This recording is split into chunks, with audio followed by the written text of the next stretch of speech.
I have a question Oh, for you. what's that? Maybe you were going to ask this down the line, but I have had so many arguments with some of my friends about this trade. Who do you think won this trade, Dallas or LA?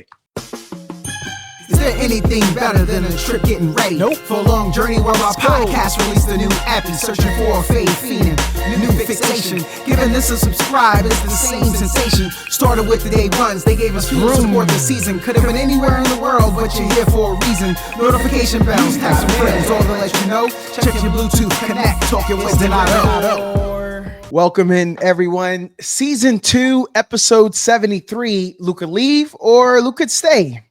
Reaction. I had to bring in Double J, Jamal January from Austin, Texas. What's up, Jamal? What's up? Brother Jay, the world knows Luka Dončić has been traded from the Dallas Mavericks to the Los Angeles Lakers. And then the Dallas Mavericks got Anthony Davis over in the trade. Where were you when this hit? What was your first reaction? I'm going to be completely honest. First, I saw it. I saw it on, used to be called Twitter, now called X, on social media. So on social media, I saw it there first from Sham. That's the guy that tweeted it out, right? And I was talking on a FaceTime call with my homeboys. And when I told him about it, because I said it first, I said, guys, Luka just got traded for AD for Luka got traded for AD. And they were like, not real. It can't be real. And I was like, I kept scrolling, refreshing my feed, and I was like, oh, okay, it's saying his account got hacked and everything. Maybe it's not true. But then the ESPN Fantasy app announced it, and then Underdog Betting App announced it. And usually those are the two I usually look for. Yes, sir. Even though ESPN is credible, but those are the two I usually look for to make sure like the facts are actually like real and everything. And so after that, I literally hung up the phone, walked downstairs, went to talk to my dad. And I was like, hey, come into the living room real quick. I'm going to put something on the TV. And, it was delayed a little bit. But then I told him, apparently, Luka and AD both just got traded. And my dad was like, fake news. And then we literally sat there, went to the NBA. They had NBA Game Time on. The guys were talking about it. Then went to ESPN. Perkins was talking about it. And I was like, yeah, this is legit. This is actually happening and everything. Yeah. And it was late at night too. That's what really got me. I was out of all of the, like, when they really could have done it, they decided to announce it late at night. Yeah. Well, it was late at night on Lakers time, on Pacific Coast time. Maybe they, you know what I'm saying? They was like, no, we still working right now. We still working. Exactly. Yo, Jamal, for those who don't know, Jamal and I do a sports radio show here on the FM dial here in Austin, Texas. Jamal, if you can remember, I have asked, we have another co-host, everybody, who is a Dallas Mavericks diehard. He's from that area, grew up, born and raised. And didn't I say, Jamal, to you before, what do y'all think about his conditioning? How he comes in every year overweight, and he always has to play himself in. And we talked about that on the radio show. Jamal, I saw Nico Harrison said, the general manager for the Dallas Mavericks, it was about the culture. Him and Jason Kidd talked about the culture. Jason Kidd is an old head. He's from a different time, played for some older coaches.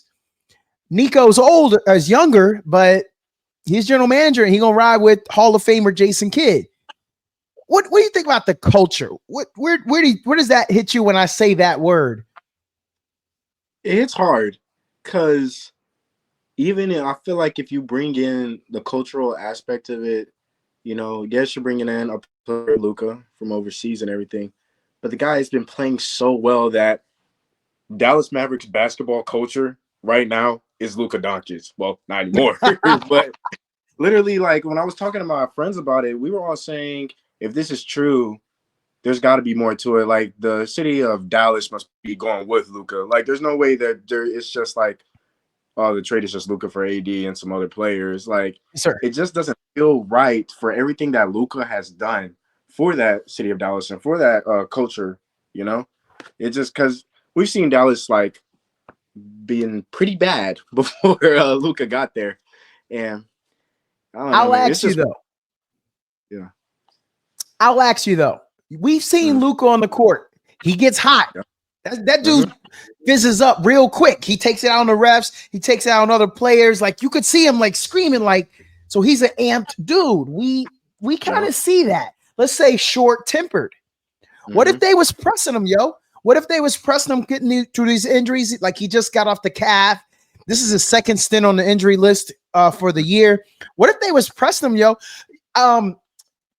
Coach Prime said this year in Colorado, they could tell if Donato is watching film or if Jamal J is watching film, because Jamal J on that, like the little Surface Pro that they use, it shows you ain't logged in, but it shows I've been logged in for like 4 hours already all week. So what if it's that Jamal, that he ain't logging workouts at the facility and they're pressing him on that? Yo, sir, I mean, what you trying to do? We about to bring you back. Well, I'll be good. And they're like, nah, conditioning. And they probably like, we'll cut your minutes then. And maybe he blew up. What do you think of that? I mean, that could be a big factor too. The dude is out of shape. Even when the times he looks like he's in shape, he still looks like he's out of shape. You know, and you really, literally, you especially see it on the defensive side of the ball. You know, and Luka's like another one of those ball dominant players. But when he starts dribbling, you can tell the game just slows down and everything. Yes, sir. So, yes, sir. I mean, that could be I think that could also be another big issue. But even from the games that I was watching, you know, I really kept track of Dallas, especially when they were in the NBA Finals, from Western Conference Finals to the NBA Finals. You do see those moments, like you mentioned, where Luka like will be arguing with a ref about a call, or you know, just those little things that can really, like, if you're a GM, you're going, can this dude just go out there and like help the team out and just, you know, be Luka and everything, you know, and just play basketball instead of just worrying about all these little things. Because he's been a pro for so long. He's been a pro since you were in middle school. You know what I'm saying? Like that's his age, like 13, 14, I think, is when he, you know, his family shipped him off for him to go become pro. Is he a prima donna, dude? Like, yo, I'm supposed to be getting this call, ref. How do you not know that? And maybe he tried to play that card on Jason Kidd, thinking, yo, I can get you fired, coach. But what he didn't know is Jason Kidd could go right to Nico and be like, yo, this kid just pressed me. We ain't doing that, Nico. He gonna have to go. Boom. My thing is this. It's so hard for me to believe that, you know, he was groomed into a prima donna, because the rumor is when you play overseas, it's almost like an every man for themselves type deal. They play a lot harder. You know, the refs are more lenient on calls and everything. So, you know, you come to the NBA, I guess once he came over, he figured out like, oh, I can kind of mimic that style that kind of Harden did. I can get to the free throw line if I can just drive, lean in, and get layups.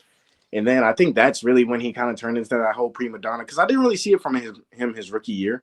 But it is just still strange how I've seen, not just him, but how some other players around the league are thinking of that mindset. I can get you fired, coach, you know? Yeah. So we're going to come back to Sacramento about that. I'm going to get you fired, coach. How about this? He ain't been in the league as long as James Harden. Maybe he realized, I got that style. I'm like that dude. No one speeds up James Harden, because James Harden ain't an athletic freak. See, the dudes who speed up because they can. I'm the Flash, so I know I'm going to move fast. The dudes who ain't got the athleticism generally are the people we say can't speed them up, because they can't speed up in comparison to other people.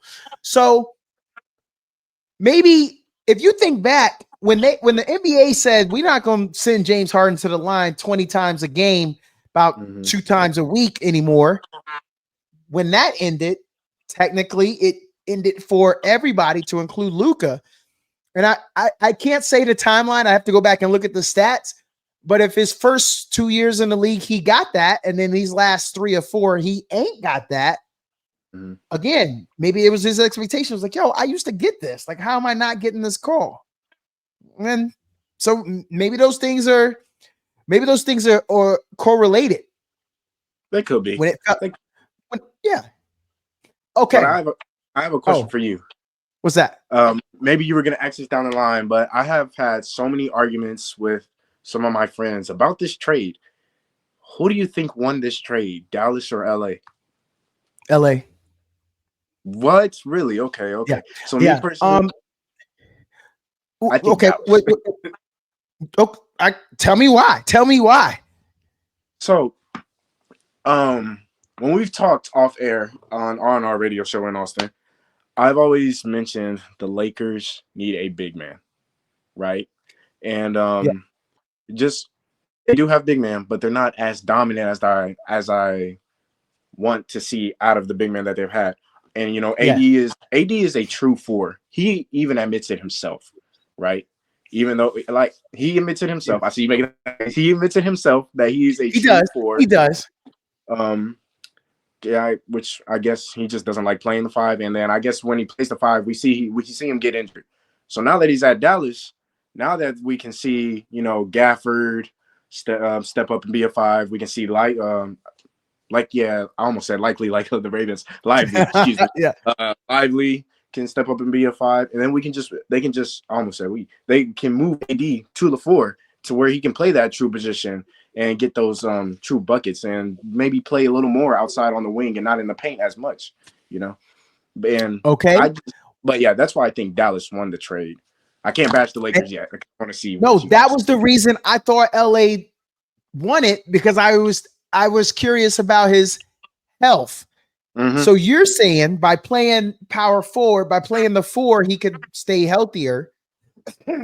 So we may not have to worry about the fact that he spent so much time on the injured list at LA, because that's what I was thinking long term.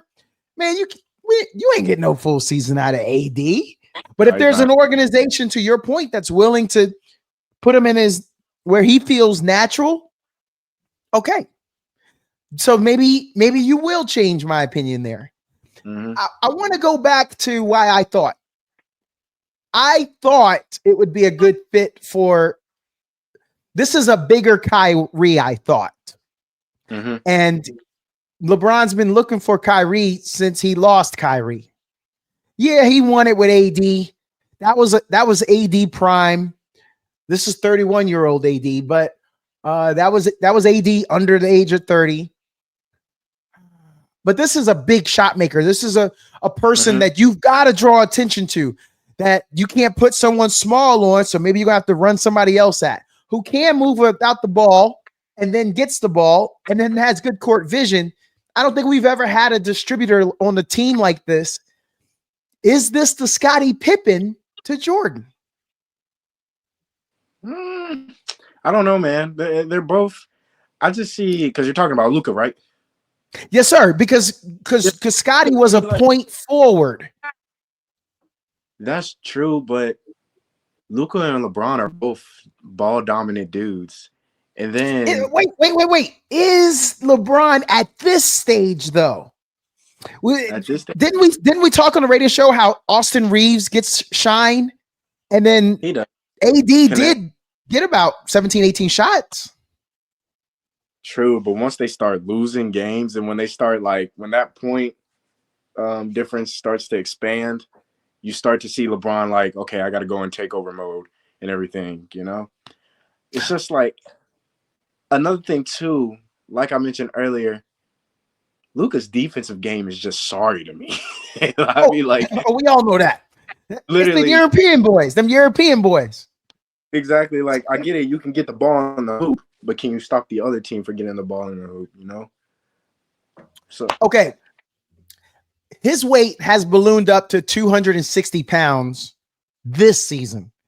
So we're looking at a Zion Williamson. Mm-hmm. And he's just taller than Zion, because I believe he's 6'9", and Zion's 6'6", 6'7". I don't think he's 6'9".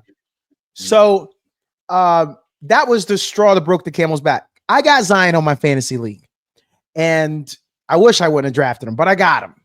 Mm-hmm. But they brought him back, and then they're trying to make sure we don't give him on the back-to-backs. Let's wait for his conditioning to come back. We'll monitor his minutes. And again, maybe Dallas was just trying to do that to protect Luka, and Luka was like, no, we're not doing that. When I'm back, I'm back, baby. And if I'm not going to be back, he tripped. Speaking of tripping, Jamal, we talked about getting rid of a coach. Yeah. De'Aaron Fox either did or did not have a part in them getting rid of the old head coach who used to coach LeBron, Mike Brown, up in Sacramento. But then now he's going to go. Maybe the organization realized maybe he got rid of the coach. And then he said, well, hey, if I got this kind of power, I'm going to push it a little further. And then they said, nah, we good. So now you got to go. Him going to Wembanyama's team, and then Zach LaVine coming over to Sacramento. How's that hit you? It was when I saw the news, it kind of hit me like one of those. How do I explain it? Like, I don't really know who won the trade. I just know the Bulls got scraps, if I'm being honest. The Bulls still got some good players, but in my opinion, the Bulls really just received some scraps in that multi-team trade. To see LaVine team up with DeRozan again, it's going to be interesting. But in all honesty, I don't think that's still going to get him over the hump to get through teams like the Nuggets and OKC. But and then I'm happy to see De'Aaron Fox come back to the state that he's from. He's from Houston, for those that don't know. But yeah, he's a Houston boy. But it's gonna be, I don't know. Some of these trades, I'm like, what are y'all thinking, man? Like, what? Like, are y'all actually trying to be a contender and everything? Because I just looked at the standings earlier. The Spurs still have a bad record, and they'll be lucky if they can get in that playing game. But I don't know, man. It's sorry if I don't know if I answered your question at all. I just no. So Chris Paul is still on that team. Yes. Chris Paul is about 9.8 points, about 8.3 assists. Mm-hmm. What are we gonna do with De'Aaron? I mean, how much more are we getting? Is this when Chris Paul is not on the court, we are suddenly dynamic, but when he's on, we got the old Utah Jazz, Stockton Malone pick and roll. So we throw two different things at you every game. We got Speedy Gonzalez and we got old man ball. Mm-hmm. Is that possible? Because one of them's going to have to come off the bench. I think they could be looking at, okay, we can move CP3 to second team, have him run the offense, kind of what the Lakers did when they had Russ come off the bench. But I don't know. It's a little weird because they still kept one of those shot chucking guards. I forgot his last name, or I forgot his name, but yeah, I feel like people are really calling this a like blockbuster trade, but this was one of those like, here, y'all can have him and just give us him type deal. Yes. Yeah. So they too, Kings organization, not that they got one. Maybe they just thought he was a cancer in their culture. And they just had, we good, Darren. We good. It's not sort of like what you said about LaVine, but man, we ain't gonna win the West anyway. So maybe we just rebuild it all, start new. We got a superstar in LaVine, won the dunk contest, a good veteran. Everyone's to say good things about him. So we'll work with that and call it a day. I mean, they are the Kings. Mm-hmm. They are. I think even they don't. Yo, you ever been to Sacramento, Jamal? I actually have. I ran a track meet there my very last year of my senior year. I ran a track meet there, and actually, and I ran at Sacramento State too for regionals one year. What's your impression? When I landed, I was impressed. When I drove around, not so much. Yo, that's a capital city, yo. The capital of one of the richest states. Boring. Sorry, Sacramento. I guess I lost a bunch of subscribers out there, but player. Don't nobody want to be in Sacramento. Yeah. Yo, I used to live in California. And when I had to go up there for business, man, I ain't stay in Sacramento. I stayed in Reno. I stayed in Lake Tahoe and I drove. I had never stayed in Sacramento. Sometimes I'd even stay in San Francisco. and drive in for the meetings in Sacramento and drive right back out. Nah, I'm good. No. I've been to San Diego, and obviously I've been LAX. I landed in LAX, flew out somewhere else again. I quite can't remember, but I wanted to bring this point up, right? For the NBA organizations out there, I think some of these front office need to realize that the top teams in the NBA right now aren't super teams. They all built their rosters from draft picks and maybe bringing in like one veteran dude. You know, you look at OKC. All those dudes got drafted there except for SGA and Alex Caruso, right? If I remember correctly. Yeah. And then, Hartenstein is flippy-floppy all the time. Just comes and goes. But you look at teams like Boston, right? Everybody built up except for Drew Holiday and Kristaps. Thank you, Porzingis. And then even you look at Horford was traffic. And Horford too. And then even Houston, they brought in Fred VanVleet and what everybody else drafted. I don't know. I think it's I'm glad we're kind of getting out of the era of the super team is dead. Getting out of the era of the super team. So it does make me happy. But I just want these coaches out here to realize that it's not always going to work when you stack multiple superstars together. Actually developed a draft some people. Before we end, Jamal, I want to go over a couple stats here and see if I sway you one way or the other, because you said Dallas won on the trade. I sure did. According to Fantasy Basketball, I'm going off of Yahoo. So far with their season averages, Luka's the better player. And then when you go to the remaining games, the projected, it switches to Anthony Davis for the remainder of the year. That's per Yahoo Fantasy Basketball when you're doing the research assistant and you're comparing players. So let me go back to what has happened so far and just drop a couple little nuggets to you because I'm just kind of curious on your thoughts here. So on the season average, obviously AD doesn't shoot the three-pointer, so we're not even going to mention that. Yeah. There's about a 2.5 point difference of what Luka scores in comparison to AD on the year. That's a wash. Agreed? Yeah, agreed. Okay, free throw percentage. Who has the higher free throw percentage? I'm going to go with AD just because. It is AD. 788 to Luka 767. Yeah. You said 788 to 767? Yes, sir. Oh, wow. Okay. Yeah. So well done, sir. How about who has the best field goal percentage? That's still going to be AD. Okay. Not even close. Just wanted to see there. All right. Assists. We know that's going to Luka because of triple doubles. Not even gonna. It's about double. Steals though. What's your take? Who's got the higher average season average on steals? Because I don't think Luka plays defense, I want to go with AD, but looking at your facial expression, I bet you it's Luka. I don't have a poker face. Well done, sir. It is Luka at 2.0. AD at 1.3.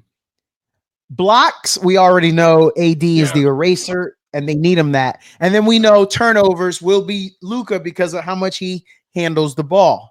Yeah. Now, for the projected, and I won't go through it all, but for the remaining games, the projection, I told you it shifts. So they believe that only things that will change is that the steals will stay the same. The rebounds will stay with AD. The points will be Luka.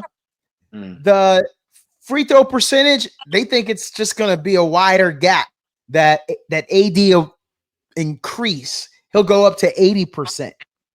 And Luka will take a dip of 0.002. The blocks, no change there.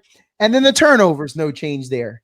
But the shift is towards AD. I wonder if other people have changed their opinion. Have I changed yours? Not one bit. I'm still gonna. I can tell. I can tell. I just think when you look at the roles that they're gonna have to play, I just think Dallas has a way better shot than LA at this point, man. You do know you can rest LeBron more, right?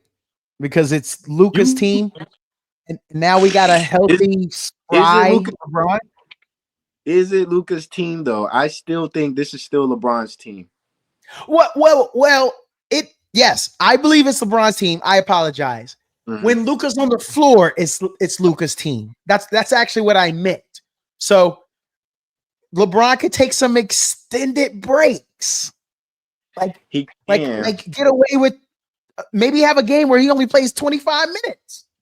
That is true, but from a video I saw a while ago, I think Bleacher Report posted it, but it was LeBron and he was like, "Man, I freaking hate low management, man. Just keep me on the court, man."